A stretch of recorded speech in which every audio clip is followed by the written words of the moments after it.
All right, so this is the second part to 3.6, and if you haven't watched the first part, make sure you do that first. This probably won't make much sense. But here we're going to talk about a system of quadratic inequalities. So basically what we're trying to do is find a solution that matches both of these equations, okay, or inequalities, I guess.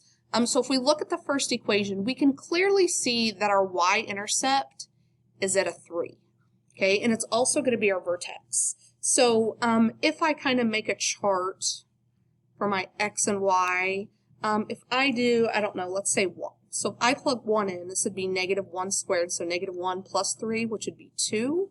So 1, 2 would be a solution, and if 1, 2 is a solution, because of symmetry, negative 1, 2 is a solution. And if I just do one more, say I do 2, negative times 2 squared, so negative 4 plus 3 is just a negative 1.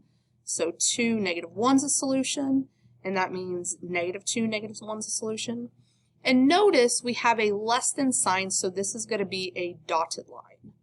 Okay, so if I graph this parabola, it looks something like this. Okay, now before I start shading, I want to go ahead and graph this one too. You can kind of do it in whatever order. But I can rewrite this as y is greater than or equal to, and this factors very easily into x plus 3 and x minus 1. Okay, so I can see that negative 3 and positive 1 are our x-intercepts. And then if I want to find my vertex, negative 3 plus 1 over 2, which is negative 2 over 2, which is negative 1. So my axis of symmetry is negative 1. And then if I plug negative 1 in here, I get negative 1 squared plus 2 times negative 1 minus 3. So this is just a positive 1 minus 2 minus 3, which is what, a negative 4? Okay, so my vertex is at negative 1, negative 4, which is right here. So this is a greater than or equal to, so it's a solid line. So if I just go ahead and... Ooh, that's not good. That's not good neither, but it does the trick. You guys get the idea. Okay, so if I look at this top one, okay, now I'm going to do my shading. So that's the dotted blue one. So I'm going to just try 0, 0.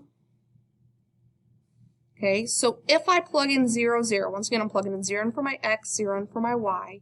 So I would have 0 is less than, I'm going to put a question mark because I don't know, negative 0 squared plus 3. Well, this is just 0 is less than 3. So this is a yes. So 0, 0 is a solution to my dotted one, which is right here. So I'm going to shade all the inside of my parabola. Okay, because that's a solution.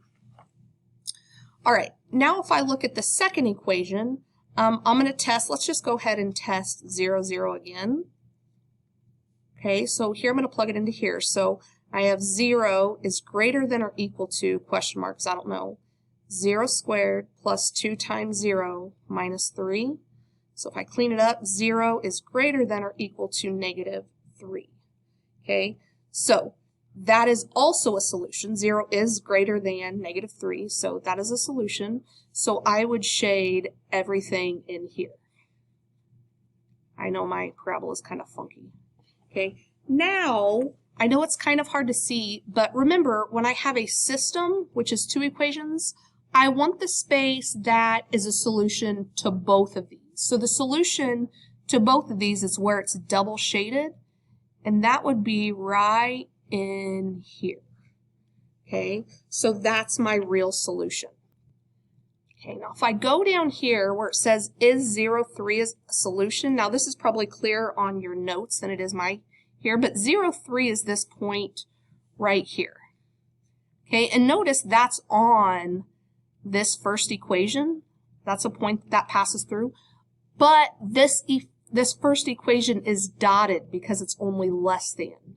Okay, so it would be no because we have a dotted line.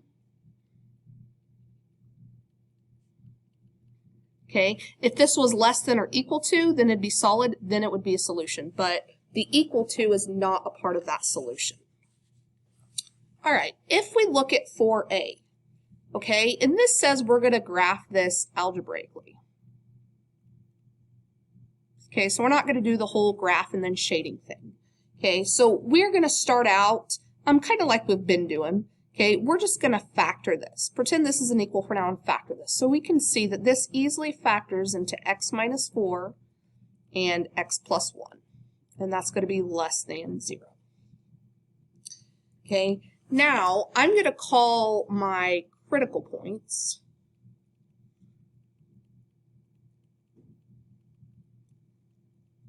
Okay, my x-intercepts. So I'm going to say my critical points are at x equals 4. X equals 4, and at x equals negative 1. Okay, these don't necessarily mean they're my solutions. These are just my critical points. Okay, so now I'm going to graph a number line. So we all remember number lines. It goes from like negative 100 to 0 to 100.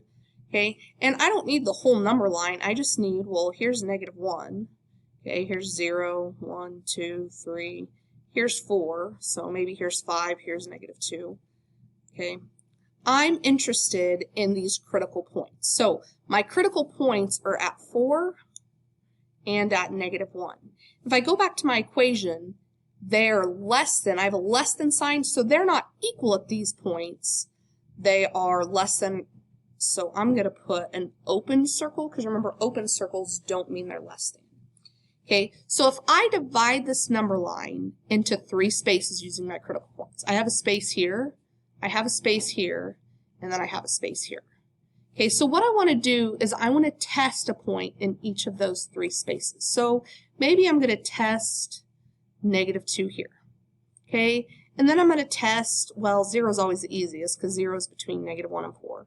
And then maybe I'm going to test 5 over here. So I want 1 to the left of the first critical point, 1 between the 2 critical points, and 1 to the right of the critical point. Okay, so if I test negative 2, okay, I'm going to plug negative 2 in for here, and I'm going to see if it's less than 0. So I'm going to have negative 2 squared minus 3 times negative 2 minus 4. Is that less than, I don't know, 0. So this is just 4. A minus and a minus make a plus.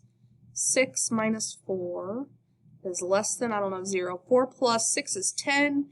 10 minus 4 is 6. Is 6 less than 0? This is a big fat no.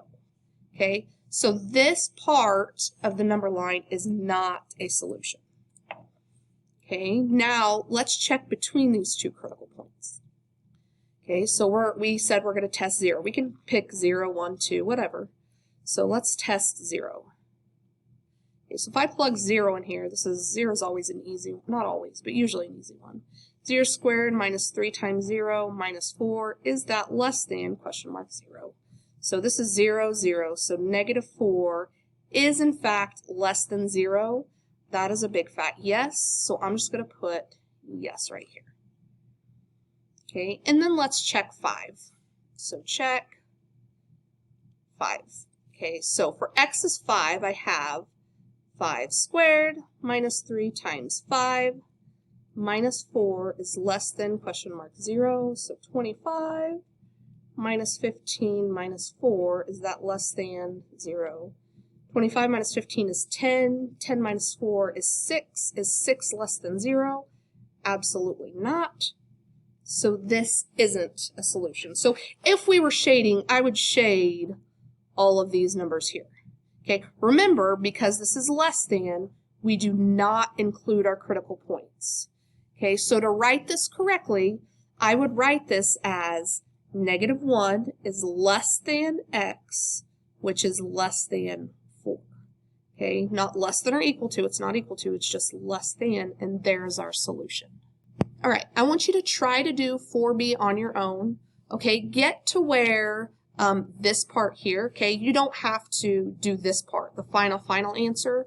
We'll go over that because it is a little bit different, but go ahead and work it out and then do your number line and check your critical points, or check to the left of your critical point, between your critical points and to the right of your critical points.